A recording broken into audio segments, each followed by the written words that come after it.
Friends, do you know how our food materials will be digested in our body?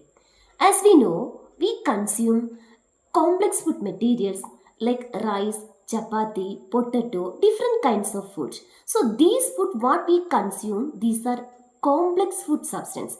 This complex food substance should broken down into simpler food substance, then only our body can absorb it, our body can utilize it. So the process of breakdown of complex food materials into simpler food materials, that you can say digestion. The process is called digestion. The process digestion carried by a system, that you can say digestive system. So let us study what is digestive system. What contains this digestive system?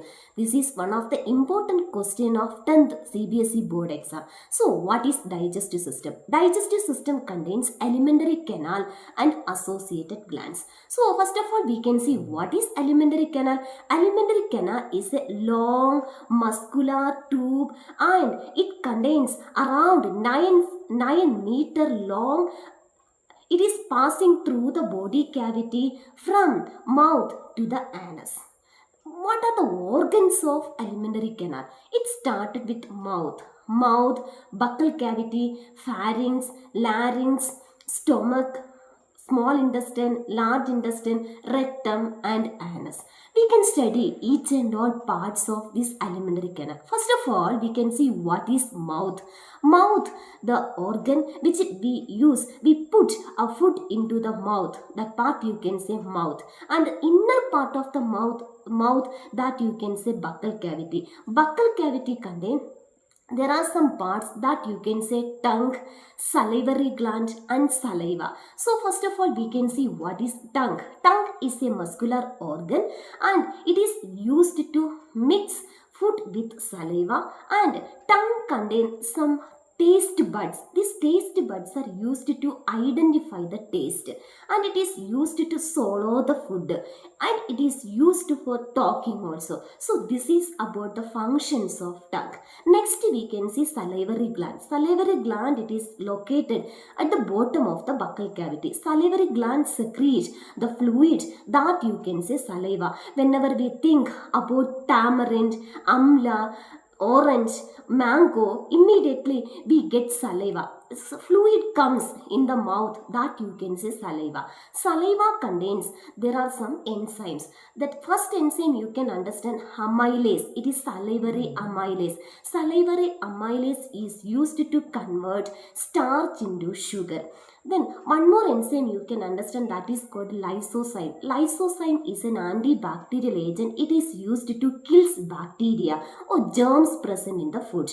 So that you can understand digestion in the mouth or in the buccal cavity. So partially food is digested. Carbohydrate digestion starts in the mouth by the help of saliva. Saliva contains salivary amylase. Partially food is digested. Partial digested food is called chyme. Now this chyme, it will start from this buccal cavity and it will come through this pharynx, and the next part you can say esophagus. So the chyme is reached in the esophagus. Esophagus, or you can say food pipe. Esophagus is a muscular tube. It's a connection between buccal cavity to the stomach. It's a muscular tube between buccal cavity to the stomach.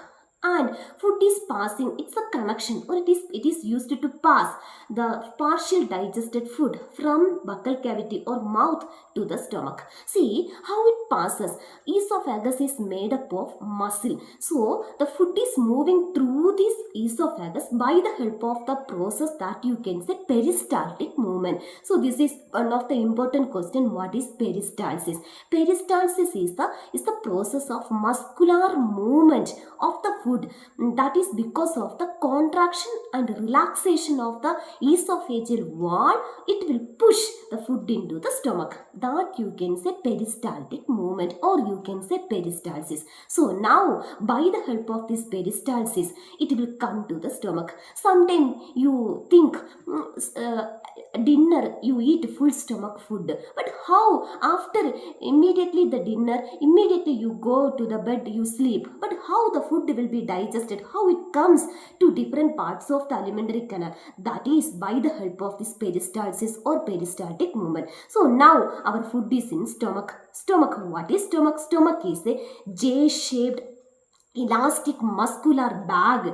So how much we eat it can consume. So it's a elastic bag. So again, the walls of the stomach contain some glands, digestive gland. That glands you can say gastric glands. Gastric glands secrete some gastric juices. Gastric juices are pepsin, mucus, HCl. HCl you can say hydrochloric acid. We have to study. First of all, we can study the functions of HCl. It's a hydrochloric acid.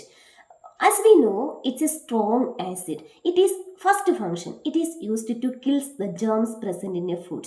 It is used to make food acidic medium. It is used to facilitate pepsin to act. Then next we can study what's the function of pepsin. Pepsin is used to convert protein into pepsinogen.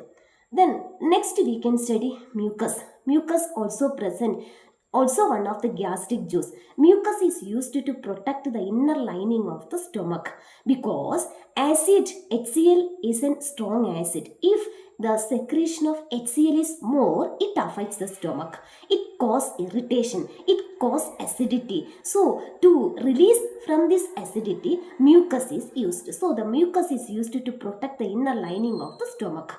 So now the digestion of food in the stomach over. Now the food from the stomach, it comes to the next organ that we can understand, small intestine. Small intestine. Small intestine is the largest part of the alimentary canal. It occupies 7 meter long in the alimentary canal. Small intestine, it is the complete digestion. It is a site of complete digestion of carbohydrate, proteins and lipids. We can study here the size of the small intestine is varies in various organisms. It means in herbivores, size of the small intestine is large small intestine because they eat grass. It contains one of the complex chemical substance, it is called cellulose. Cellulose need more time to digest. So herbivores are having large small intestine. But carnivores, as we know, carnivores they eat always flesh. It need less time to digest. So carnivores they have small intestine, short small intestine. So small intestine is the site of complete digestion. Small intestine receives digestive enzyme from liver and pancreas. It receives digestive enzyme from liver and pancreas. First of all, you can understand the food, it comes from the stomach.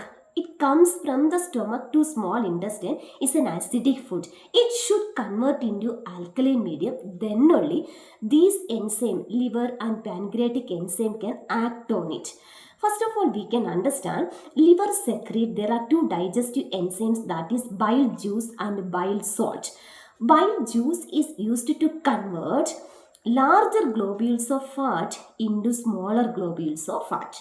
After that, the bile salt, it is used to digest these smaller globules of fat. As we know, the lipids or fat, it is present in the small intestine is a globules. It's like a globules. So these large globules should broken down into smaller globules. That's process you can say emulsification, that is by the help of bile juice. After that, bile salt, it is used to digest the smaller globules of fat or lipids. Now next we can see the pancreas secrete the juice or digestive juice, that you can say pancreatic juice. Pancreatic juice secretes some of the enzyme, that here you can see trypsin and lipase.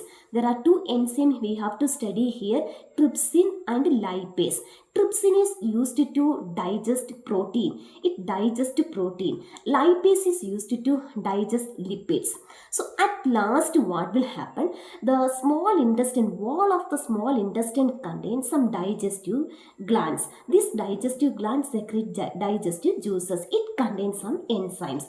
The enzymes are used to convert At last it will convert into carbohydrate into glucose.